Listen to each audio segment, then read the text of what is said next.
How I Helped an ADHD Student, Part 2. Hello and welcome to day 7 of my 30-day video challenge, where I post a video every day to stop overthinking and bring my camera self as close as possible to my real self. This is part 2 of the story, so if you haven't watched part 1 on day 6, I highly recommend you go back to check it out first.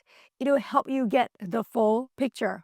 So yesterday on day 6, I ended the story where the student asked, "Can I look away for a moment?" And that question really hit me hard because we're often taught that eye contact helps make communication more personal, more engaging, and more meaningful. But if my eye contact made him want to look away instead of looking straight at me, does it mean that everything that we know about communication is wrong? So I decided to run a little experiment and tested something. So I tried not looking him in the eye. Instead, I looked down at the table and I kept my eyes down the whole time. Even when he looked at me, I didn't look up. Now, usually in a conversation, if you're talking to someone and they're not looking at you, you might think they are either being uninterested or being rude. But this was part of the experiment, okay? Then I pair the no eye contact approach with controversial, unexpected, strange questions like, did you know that Vietnam is among the few countries in the world that still uses capital punishment? Did you know that many people sentenced to death are still alive because executions are too expensive? Or do you know how much it costs for the 3 injections in the death penalty execution? Then a little more normal and less weird questions like, what do you think about Elon Musk? What do you know about North Korea? A bit extreme and awkward and weird for a normal teacher, right? But I wanted to push the drama to see how it worked out. And it did. He was attentive.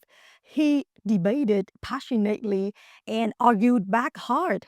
For over an hour, he was totally immersed in the conversation, something that no one thought possible for a kid who couldn't concentrate for 10 minutes straight. He had the knowledge, he had strong opinions, and delivered them with clarity and emotion. His mom was sitting a few tables behind and watching. It was unexpected for her too. She rarely sees her son talking that enthusiastically with another human being for that long without touching his laptop every 10 minutes. Afterward, he said, "Sorry, should we get back to the study part now? I know we went a little off topic, but thank you. I really appreciate that. I really enjoy that." And later, he shared cat memes and silly stuff from the internet. So he usually doesn't enjoy social interaction, but it was obvious that part of him still wanted to share what he was up to, what was going on in his life, and what he found interesting.